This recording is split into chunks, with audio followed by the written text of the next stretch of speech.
Welcome back to the Untriggered Parenting Podcast with me, Paula Sampson Lawrence. On today's show, my guest is Camilla Miller. Camilla is a parenting coach with Keep Your Cool Parenting, and today we discuss why parents yell at their children and what they can do instead to break the habit. Let's dive in. Welcome, Camilla, to the show, and please do introduce yourself and tell us a little bit more about you. Thank you so much for having me today. I'm Camilla Miller. I am a parenting coach based in West Sussex. I have two children. My son is 17 and my daughter is 15. I can't believe how time flies. I'm a language of listening coach. So language of listening, I fell in love with this model. I'll be sharing more as we talk. But language of listening really is a coaching model that puts you on your child's side as their life coach. It's really about bringing out the best in your children and yourself.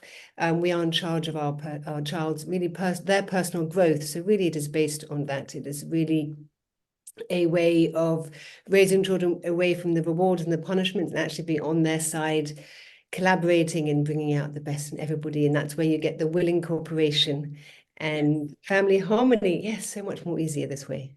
Yes, absolutely. I am right on board with you with that. So today we are talking about what I think is probably the number one struggle of all parents. You know, we've all done it and we've all sort of regretted it and we all try not to do it. And it's yelling at our kids when we get frustrated, when all that stress and everything builds up. So why do we yell even when we try so hard not to? Yes, do you know, even with the best intentions. I remember, actually, this shouting at my kids is the reason I became a parenting coach, because my daughter used to have the worst tantrums ever. Literally took over family life, and we used to joke like the witch had come to visit, because literally the whole she used to foam at the mouth and just take over life. And I'd go to bed every day vowing never to shout, but yet by breakfast I'd have lost my cool. And you'd go to bed feeling guilty and stressed, but yet I still carried on shouting. I think that the main reason we shout is because we feel powerlessness. Because if you think about it, like we don't shout if we feel connected and we feel like seen and heard and understood, and we don't shout if we feel capable and in control of the situation. Shout like we don't. So when we shout, it just makes sense. When we shout, it's because we're feeling, as you said, we're feeling frustrated, we're feeling big emotions, we're feeling powerless, we're feeling like, how am I going to get out of the house in the morning? Yeah. And don't you think there's so much? I feel like the reason has so many roots to it, and you hit on a really powerful one, which is powerlessness. And then that feeling, I think, takes us back to childhood and not having any power then.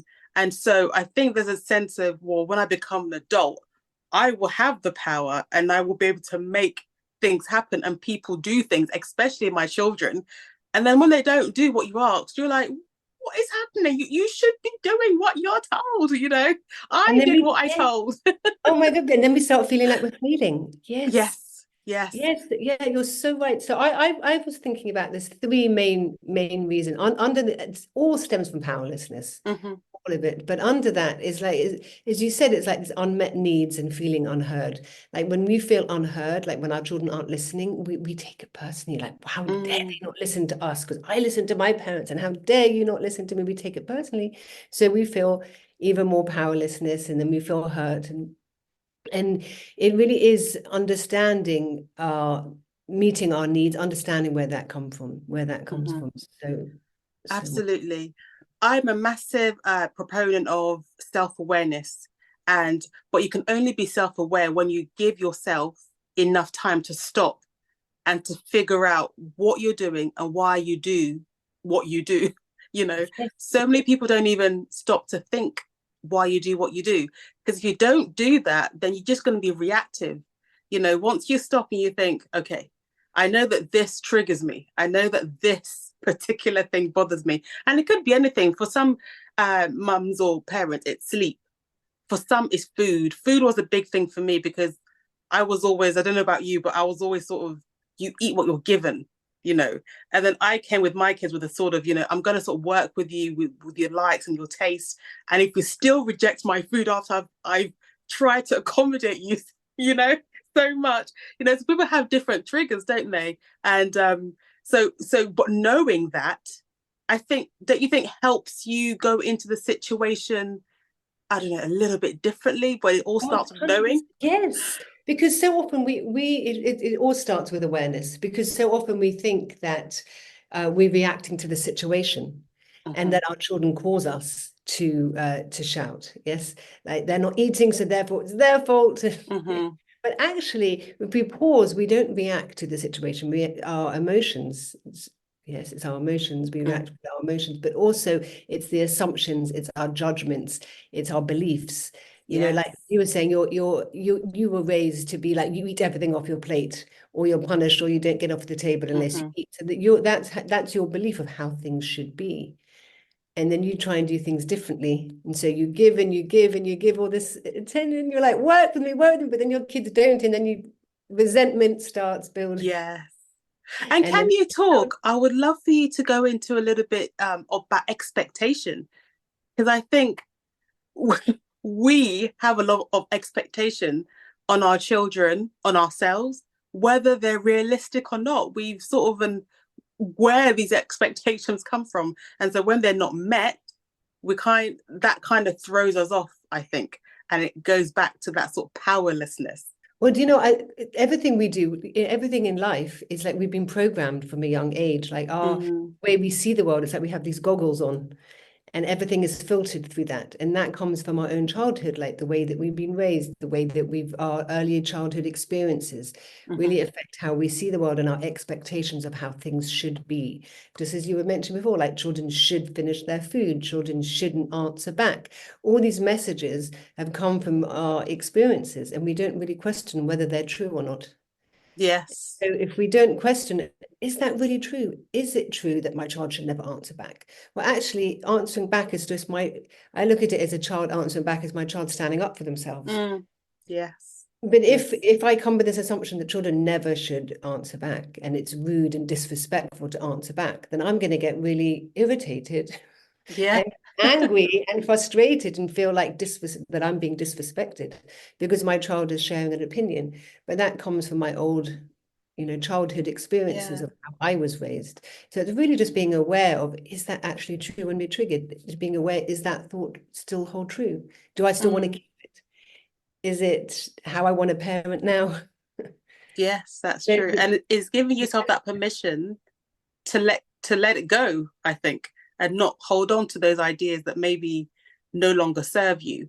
And I think that I don't want to downplay the effects of stress in this day and age that we live in. And I don't know about you, but a lot of the mums that I work with come to me when they're at that breaking point, when they're super stressed and they're what's the word, on the edge. When that mum comes to you, what do you start with even?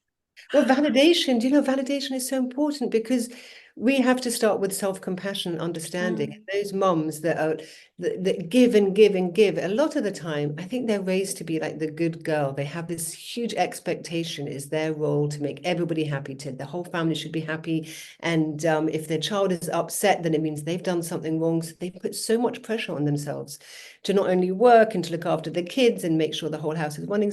It's like a never-ending task. So no wonder we go unnoticed. We don't have our needs met. We don't feel connected. We don't feel like we matter because we're putting everyone above ourselves. And we don't get our need. We go way past our boundaries all the time. Mm. Yeah, we don't check in with ourselves. Our child is having a tantrum, so we give them what they want because it's a Yeah. reflection on our parenting. We have this thing. It's like being raised as a good girl is this this assumption that we're responsible for everybody else's emotions and feelings. Mm-hmm. And so no wonder we get exhausted. And then resentment starts eking in Yes. it Yeah. because I'm giving and I'm giving, but no one's asked for it. But we're not getting it back. Yeah. And then we raise, then it becomes really difficult because not difficult, but like a cycle because we're giving and then we're raising children that feel incapable because we're always over fixing. And then, yes, and then it's like, then they're incapable, and then we're all enmeshed in each other's emotions, and everyone's trying to, yes, just gets a Mm. bit messy. I really think we underestimate the effects of resentment, because I think parents might not even know that they feel resentment towards their child. They might just think it's something else. Actually, it feels a bit wrong to say I resent my child, because the truth is they've not done anything to cause that resentment. I think resentment comes from the parent. Yes, You, like you just said, you've kind of put your needs on the back burner because you think you have to. Because that children just they just emote, they just be kids, don't they? They just do. that's their reality. They don't know a different reality. If we're always giving to them and always fixing things, we're sending the message that they're not capable, that they need us. Yeah, it's not their, it's not really a fault because we comes from the best intention. Mm, It's just, as you said, it's just kids just are, they just are what they experience. And if yes, we're giving, we're teaching them that's how the world works. But we're giving, and it's not our job really to always make our children happy. And that's where the no, resentment comes. that's true. So what Mm. would you say then is what are some tips to stop yelling when you're in that heat of the moment? Because I guess different things work for different people. But what are some of the things that you can try when you just feel yourself, you can feel it bubbling up? I don't know how others experience it, but I feel it sort of in my chest getting warmer, or it could be Yeah. like a bubbling up or something. What can you do to kind of go, stop? You know, I think first off, it's okay to stop mid-sentence. I think sometimes when we're stuck in this back and forth and it's all escalated, Mm-hmm. it's okay to stop and realize, you know what, that situation isn't going how I want. And it's okay to stop mid-sentence because I think it's really hard. You're not going to go from shouting like a banshee to cool as a cucumber overnight. It's like it's not going to No. happen. Yes. Like we have to meet ourselves with self-compassion. Is the awareness is the first step. So really is noticing when you're going on that cycle of shouting, and usually the threats come out, don't they? The threats and the punishments and all that kind of Yeah. stuff. We don't mean to be saying. It's okay to stop and be like, oh, do you know what? That didn't come out quite right. Mm. Let's start over. Because that gives ourselves grace, that gives ourselves, we can even put a bit of humor in it. Yes. Break that cycle. And that's, I think that is the first step, is just to recognize you don't have to carry on. And then it really is becoming curious without judgment. What was I thinking? It's becoming really aware of what you were thinking in that moment, Mm. because our thoughts aren't reality, they're just our thoughts on repeat a lot of the time. So just become curious. What was I thinking? What was I making that behavior mean? Like when my daughter wasn't listening, she was just busy playing, doing her own thing. But I used to take it as that she was being disrespectful and that I wasn't important. And Mm. suddenly I realized actually she's Yeah. just four off doing her own Yeah. thing. And it had nothing to do with me at all. But I was making all this story and assumptions, Yeah. judgments about myself. So no wonder I shouted, because what's a normal human reaction to feeling disrespected is to shout. But actually, Yes. it was my judgment on her behavior that was causing me to shout. So when I paused and was like, is that true? She's just busy playing, doing cartwheels or jumping off the sofa or whatever she was doing. It had nothing to do Yes. with me. Yeah. I was making it mean about me. So no wonder I shouted. So that really is just to pause without becoming curious about what that initial thought gives you space next Hmm. time to be able to pause. Yes, absolutely. Yeah. But what about, I've heard this a lot before where people say, they don't ever listen until I yell. Nothing gets done until I yell at them. Because we get stuck on a cycle. Yeah, Mm, we get stuck on this cycle, and we train our kids to only shout until we get to only listen until we end up losing our cool. We yes. train them to do that. And it's interesting to think about when you get to that cycle, and this is without judgment too, but it's awareness, is when we get to that, when they only listen until we shout. How often, I remember how often in that interactions with your child, is it just you demanding, commanding, asking them to do Mm, something?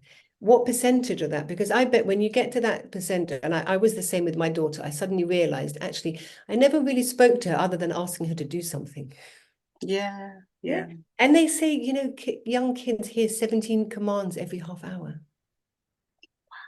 So no wonder they tune us out. Yeah, yeah, Yeah. yeah, Like we'd yeah. be the same if someone's do this, do that, do this, don't do this, do this, like all the time, we would also tune somebody out.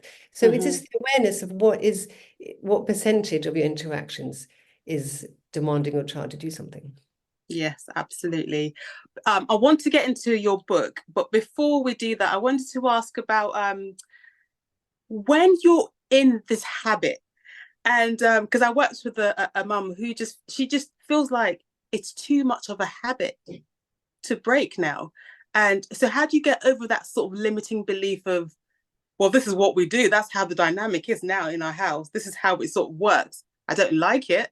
But I think you have to, what is your motivation? Okay, like Mm, in order for us to change a habit, we have to want something more than actually the habit.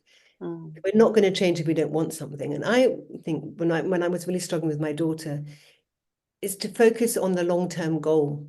And if we're just yes. managing, if we're shouting just to get through the day, then Mm-hmm. actually we're going to have children when they get to teenagers, they're going to tune us out. They're going to go off with their friends. We're not going to have a relationship. So No. your true motivation to change something is, what do you want long term for your children? Because if you're shouting every day and you're in this dynamic, Mm-hmm. they're not going to want to know you. Like that's the Yes. truth, Yeah. isn't it? Yeah. Like it's ruining our relationship. It's making it harder and harder. And when your kids do get to teenagers, it's going to be even harder to change because Yes.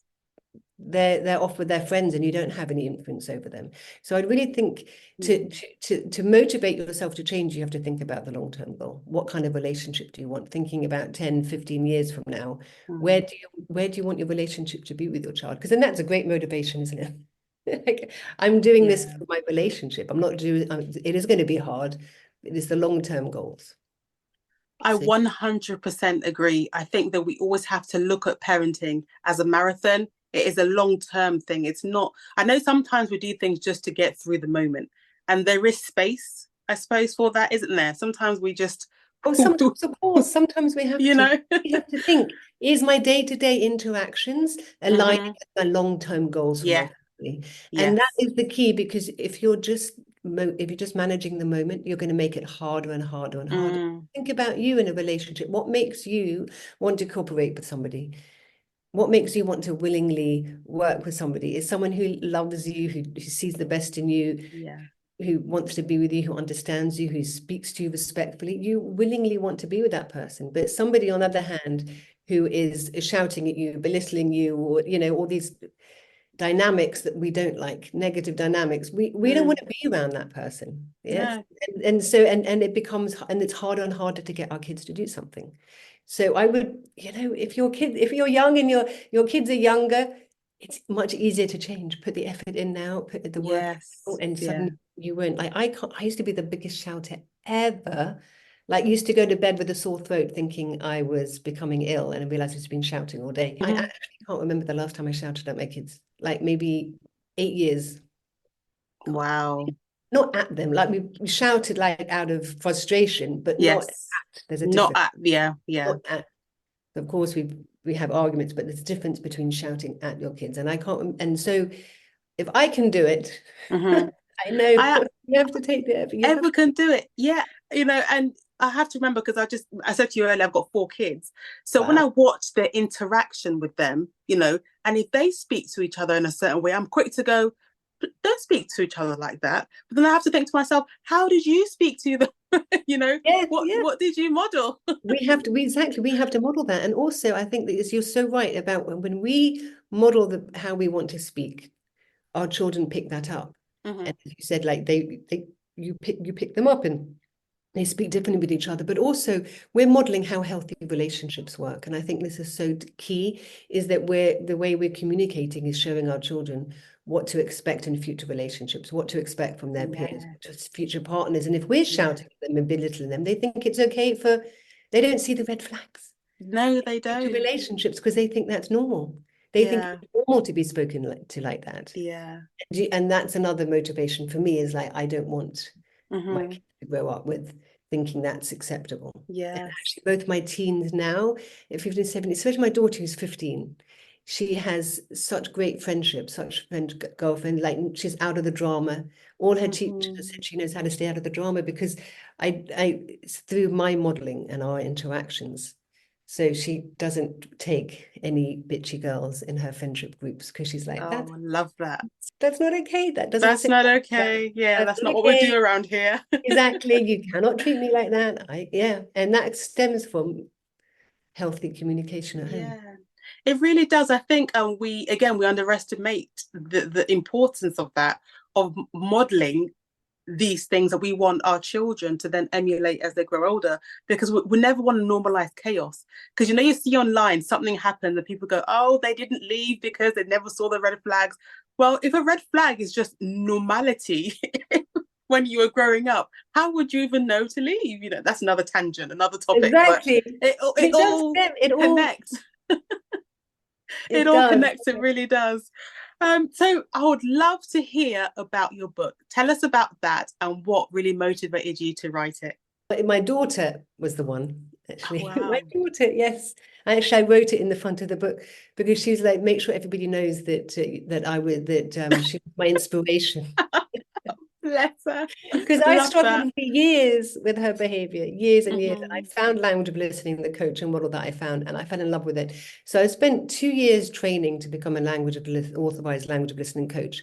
And the book is based on that. And I really wanted a book that wasn't, I don't know about you, but when I was really struggling with my daughter's out of control behavior, there were so many books that were like novels. And then you have to Yes. try and work your way through these novels. Yeah. And I was reading these and I was like, yeah, that would work for the author, but that wouldn't work for me. And like Mm. it just felt so out of touch with reality when and I wanted a workbook. So mine is more like a workbook. It's really interactive. It's got stories, it's got the theory, but it's got exercises for parents to do. So it's really personalized to I don't know if you can see, so it's got Yes, I love that. but Yeah. yes, so it's really, and it's got 3 different sections, but it's really interactive and um, really tailored to your needs. So it's not me telling you Yes. how to parent, it's me telling you how to get what you want for your family in a way that works, really. Oh, In other words. excellent. I love that. And your daughter, so what is it about your relationship with her, if you don't mind talking about it, that was so different to your first, that made you go, oh, okay, I need to do something different.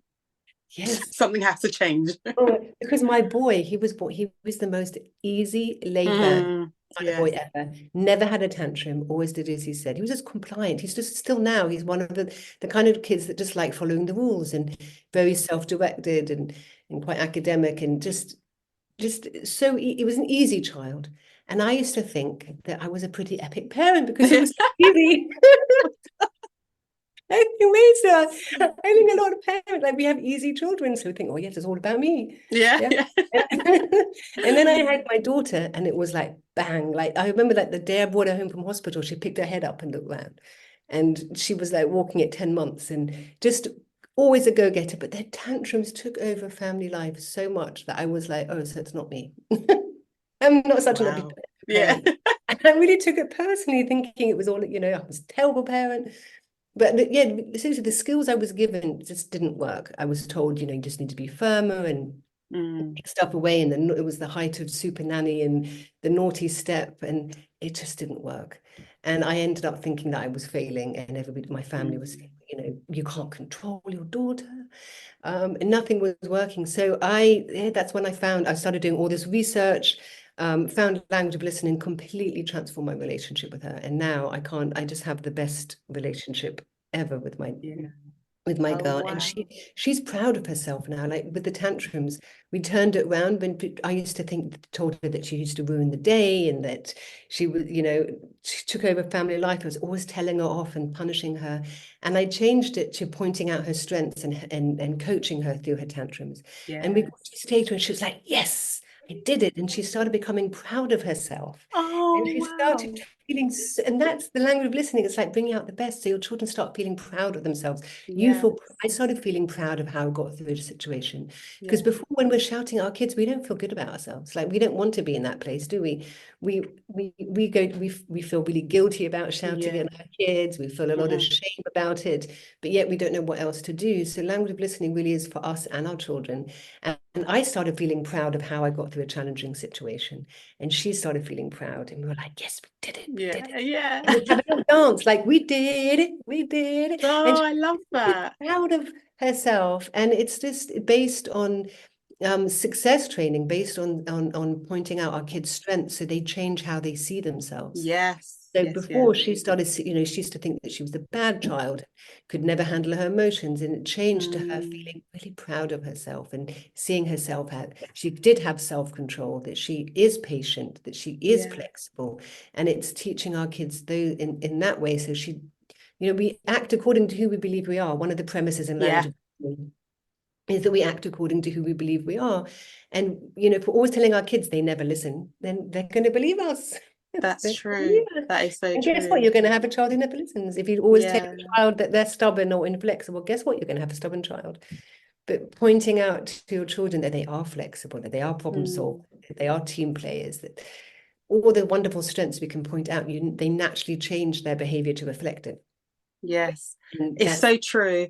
Because we're normally it's a human nature thing to always focus on the negative. And I think it's so important to have somebody, an authority figure, a parent that's always telling you the positives about you and really focusing on things that bring you to life, not just always, keeps you down. Because we can't, I know people say that shame sometimes helps people change, but the problem is it's so easy for shame to go into toxic shame where nobody wants to get any better. They just think, well, if I'm that bad, I might as well just embody yeah. that and live that. Shame is never a good motivation. Mm, Never a good motivator, no. Because shame leads to I am bad, I'm unworthy. Yeah. And that yes. stays with us for long, that can stay with us for life. Yeah. Yeah. And Yeah. that comes from like this good girl thing that I'm only good if I'm Mm, using others. No wonder we get stuck because if we have shame, we're still stuck in that in parenthood, aren't we? yes, absolutely. If there's a parent, a mum listening right now, and once again they've said to themselves, I need to stop yelling all the time at the children. It's getting too much. They're picking up on it. They're yelling back, and now it's just a chaotic house. Can you give 2 or 3 things that you can start doing today that can hopefully kickstart change in the household? Yes. First off, it's pause as much as you can. Mm, Take a moment, even if it's 30 seconds, because every time I used to have this image in your head of a new pathway, because every time we pause before mm, we react, we have space and we get to choose.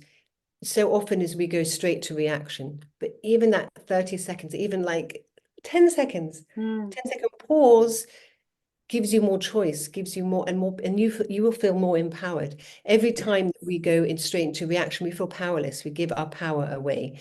So when you take that control and that self-control to pause, we Mm, start building success, and you start having a bit of movement into deciding how you want to behave in that moment. And as I said, even to realize it's okay to stop mid-sentence. You're mid-shout, like, oh, that didn't come out quite right. Yeah, let's start over. That's okay. That's also a do-over. That's also really good. yeah. Or that we can pause and realize it is a journey, it is going to take time because it Mm, doesn't it's not going to happen overnight. And it's the process, it's these small steps in the right direction. Also start thinking about your thoughts. What are you telling yourself about that situation? yes. Is the key because it's so much easier to change our thoughts than our reaction because our normal our reactions are built in to us really as human beings.